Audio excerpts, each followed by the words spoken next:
Bonjour à tous, bienvenue. Je me lance aujourd'hui dans ma première vidéo dédiée à la lecture. Donc aujourd'hui j'ai envie de me présenter un petit peu et on va parler lecture tout de suite après. Donc pour me présenter, je suis bouquineuse au soleil. J'ai plusieurs passions dont la lecture et également les loisirs créatifs, le tricot et le crochet. Et si vous avez envie de jeter un œil, j'ai une chaîne en parallèle sur YouTube qui s'appelle Océanis Tricote. Donc ce sera avec plaisir d'échanger ici, sur cette nouvelle chaîne, donc Bouquineuse au soleil ou sur Océanis Tricote. Je me présente un petit peu, je vous présente un peu mes goûts littéraires. Donc ma prédilection ce sont les polars, le thriller, le suspense, l'enquête, ce qui est suspicieux. Mon auteur préféré est Agatha Christie. J'assume, je sais que ce n'est pas très original, mais j'assume, c'est pas grave. Et j'en remercie beaucoup mes profs de français qui m'ont fait lire Les 10 petits nègres étant au collège. Je pense que c'est un des plus connus. On doit sans doute débuter Agatha Christie avec ce livre, même si pour moi ce n'est pas le meilleur, mais en tout cas c'est un très bon début.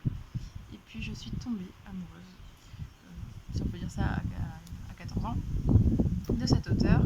Et depuis, je m'efforce de lire toute la petite collection de tout ce qu'elle a pu écrire, ce qui est assez conséquent.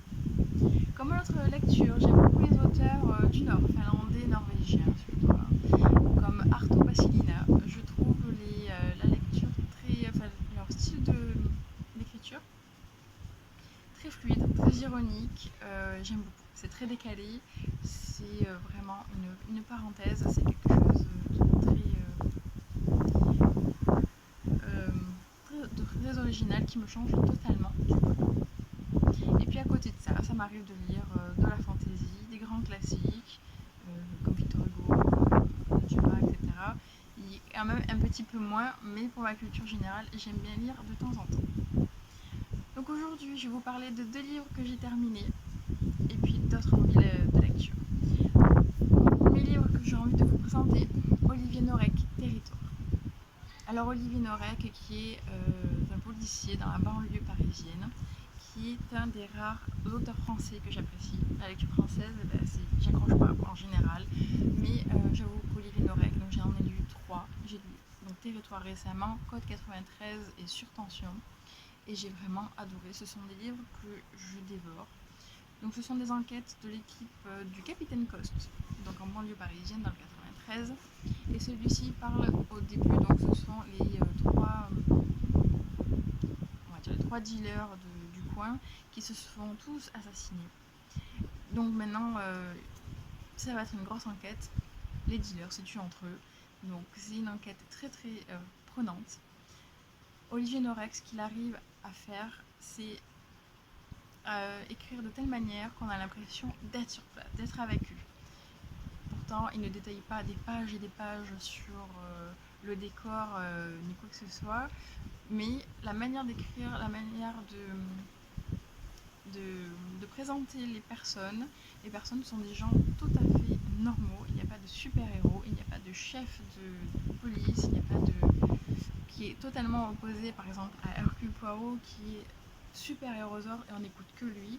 Là non, c'est une équipe qui a chacun son rôle et on a l'impression d'être proche de chacun. Donc moi plusieurs fois j'ai l'impression d'être sur place et donc je suis obligée de lire quasiment d'une traite pour savoir ce qui va se passer après. Et puis il n'y a surtout aucun temps mort. Aucun temps mort. Donc aucun temps mort, pardon, c'est moi qui fais un temps mort du coup. Et il y a toujours un rebondissement, mais ça va jamais en plus dans le... Ça reste... comment dirais-je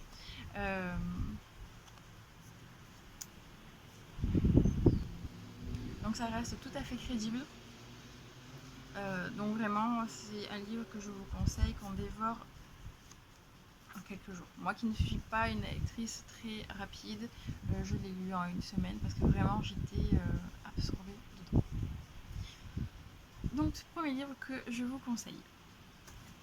Le deuxième livre que j'ai fini récemment, Peter James, qu'on m'a beaucoup recommandé, et le livre donc Lettres de chair. Donc je vous lis un petit peu derrière. La le quatrième de couverture. Donc le commissaire Roy Grace comptait se consacrer à son déménagement, mais ses projets sont bousculés. Une jeune femme de Brinton s'est volatilisée et son cas émeut la ville entière. Le seul indice, un téléphone retrouvé sur les lieux de sa disparition. Non loin, sur un chantier de bord de mer, des ouvriers déterrent un squelette. L'autopsie révèle qu'il s'agit d'une femme dont le corps a été enfoui 30 ans auparavant. Donc la question est, est-ce que les affaires sont liées? Est-ce qu'elles ne le sont pas? C'est le commissaire Roy Grace qui est chargé de ces deux enquêtes. Et qu'est-ce que je pourrais en dire de ces enquêtes? Eh ben alors moi je vous avoue que je n'ai pas beaucoup apprécié ce livre. Donc c'est un livre de à peu près 500 pages. En soi c'est pas du tout gênant, ça ne me gêne pas du tout. Il m'a fallu au moins 250 pages pour me mettre vraiment dedans, dans le sujet, me sentir impliquée. Donc 250 pages, j'étais déjà arrivée à la moitié. Par contre après, jusqu'à la page bien 400-450, je l'ai dévoré, c'est allé tout seul. Je trouve qu'il y a beaucoup de lenteur. Alors déjà, tout le livre, donc la première disparition est le 11 décembre et le livre se finit donc juste un petit peu après Noël. Donc c'est, comme temps c'est assez rapide, mais alors les pages, il y a des passages qui sont très très longs parce que les chapitres sont très courts. On a l'aspect de l'enquêteur, après on a le point de vue du tueur, on a le point de vue des disparus, on a le point de vue on a même des flashbacks du tueur. Il y a même des chapitres où personnellement je trouve que ça ne sert à rien du tout, on pouvait enlever 4 pages. C'était trop long, je pense. Trop long pour se mettre en route, pour vraiment démarrer une enquête et pour attirer le lecteur. Et puis surtout, j'ai été hyper déçue de la fin. Pour moi, ça n'en est pas une. Entre, on va dire, je vais essayer de ne pas spoiler, mais entre, on va dire, la première fin, ensuite, il y a un petit passage où on voit le côté personnel de Roy Grace. Alors moi, personnellement, j'ai pas trouvé ça très... ça servait pas du tout au livre. Donc ça faisait 10 pages, honnêtement, qui m'ont pas servi à grand chose. Et ensuite, il y a un rebondissement, mais alors ce rebondissement, moi, il a fait un grand pouf. Quand je l'ai fermé, j'ai dit, ah, quand même, il se finit pas là-dessus. Alors, j'ai pas regardé, je ne sais pas s'il y a une suite. Par contre, j'ai cru comprendre qu'il y avait des lectures, enfin des tomes avant. C'est pas vraiment une histoire qui se continue de tome en tome, mais c'est mieux apparemment de lire Peter James dans l'ordre. Vous me direz ce que vous en pensez. Mais du coup, il faudrait que je regarde s'il y a une suite, parce que s'il n'y a pas de suite, je ne comprends pas du tout. Je ne comprends pas du tout. Voilà, j'ai pas du tout aimé. Et je vais pas rentrer dedans. Pourtant, j'en entends énormément du bien. Et pourtant, j'aime beaucoup les auteurs anglais. Mais là, j'ai pas accroché. Alors, si vous connaissez cet auteur ou si vous connaissez ce livre, je veux bien votre avis. Alors, ce sont les deux dernières lectures que j'ai lues. Comme je disais, je ne lis pas très très vite.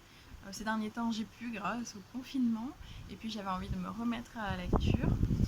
Et pour me remettre aussi un petit peu à la lecture et sortir de ma zone de confort, je participe à un challenge fantasy qui a lieu tout le mois de mai. Donc je vous mettrai en barre d'infos la personne qui a lancé ce défi et les différentes catégories. Et moi, donc dans ce mois de la fantasy, j'en ai commencé un, qui est Les Dames du Lac, que j'ai depuis bien longtemps dans ma palle, dans ma pile à lire, de Marion Zimmer Bradley. Alors en plus j'aime bien, c'est une vieille édition, ou en tout cas les pages sont jaunies, donc j'aime bien. Ça fait, ouais. Moi j'aime bien trouver des livres un petit peu comme ça, anciens, dans des anciennes éditions, et en plus trouver dans les braderies, sur les marchés. Enfin, c'est un peu mon kiff, c'est le petit trésor qu'on trouve totalement par hasard. Pour revenir à ce livre, donc du coup c'est une saga de cet auteur que j'ai entendu beaucoup de bien, j'ai entendu énormément de bien de cet auteur et de cette saga, donc ça y est, je me lance. Page 60, je l'ai commencé hier. Donc j'avais un petit peu peur parce que c'est pas ma zone de confort, mais j'étais tentée. J'avais très envie de découvrir autre chose. Et puis finalement, j'ai les 60 pages, je les ai lues d'une traite, je suis happée. Donc pour le moment, je les couvre avec grand plaisir. Si vous avez aussi lu, moi je suis preneuse de vos avis, de vos commentaires. J'ai choisi 2 autres livres, je ne suis pas sûre de les lire parce que nous sommes déjà le 9 mai et d'ici... déjà si j'arrive à lire celui-ci au mois de mai, j'en serais super ravie. Ce n'est pas un concours, j'aime lire si j'ai envie de me faire plaisir, mais j'ai quand même sélectionné 2 autres livres, ça peut me challenger un petit peu. Alors le premier, c'est le 33 de Fairy Tail. Donc, ça fait un petit moment aussi, j'avais eu une personne qui avait vendu la quasi-totalité de ces tomes pour un tout petit prix. Donc j'ai découvert aussi cette saga, les 2 premiers tomes que j'ai lus il y a quelques mois. Et donc là j'ai bien envie de me tenter, bien sûr. J'ai bien envie de me lancer dans le tome 3 de Fairy Tail. Donc c'est possible que je puisse le lire, c'est un manga, ça se lira peut-être un peu plus vite. Comme gros d'ailleurs, en parlant de gros bouquins, la transition. Ça, je l'ai vu passer aussi beaucoup dans les vidéos dédiées à ce mois de la fantasy. Beaucoup de personnes a priori l'ont dans sa palle. Donc un livre de Robin Hood, L'Assassin Royal 1. Livre également que j'avais acheté un tout petit prix. C'est ça que j'adore. Du coup, je peux découvrir des livres quand je les achète dans les trocs. Donc pour 2 €, je me suis dit c'était l'occasion. Donc ça a l'air d'être aussi un petit pavé, mais c'est pas un critère. Quand on aime bien, ça peut être un gros paquet. Donc là, je ne connais pas du tout. J'en entends énormément du bien, exactement comme les Dames du Lac. Donc peut-être que si ce n'est pas ce mois-ci, mais en tout cas, je l'ai sorti de ma palle. J'aurai l'occasion de le lire prochainement. Et j'ai sorti 2 autres livres dans ma zone de confort. Cette fois-ci, je ne sais pas du tout quand je vais les lire, mais au moins c'est à proximité si j'ai envie. Donc ce sont 2 polars. Millennium 4, qui est aussi un beau bouquin. Alors j'avais dévoré les 3 premiers, j'adore les 3 premiers, et la seule chose qui m'a freinée pour lire le 4, c'est que ce n'est pas tout à fait le même auteur. Bon, l'auteur des 3 premiers tomes est décédé, il avait quand même écrit une grosse partie de la suite. Et donc c'est David Lagerkrantz qui a pris la relève, et c'est vrai que machinalement j'ai eu un petit oh là là, si je suis déçue, j'ai un petit peu peur et tout ça, mais il faut quand même se lancer, j'ai envie de finir. Alors je ne sais plus du tout à quel tome c'est maintenant, je crois que c'est 6, c'est 6. Donc moi j'en suis au 4. Est-ce que vous l'avez lu vous aussi? Parce que je veux bien aussi vos avis, avec grand plaisir. Et dernier livre que j'ai pris, cette fois-ci par contre je ne connais pas du tout, je n'ai eu aucun avis, donc je suis preneuse si vous l'avez lu.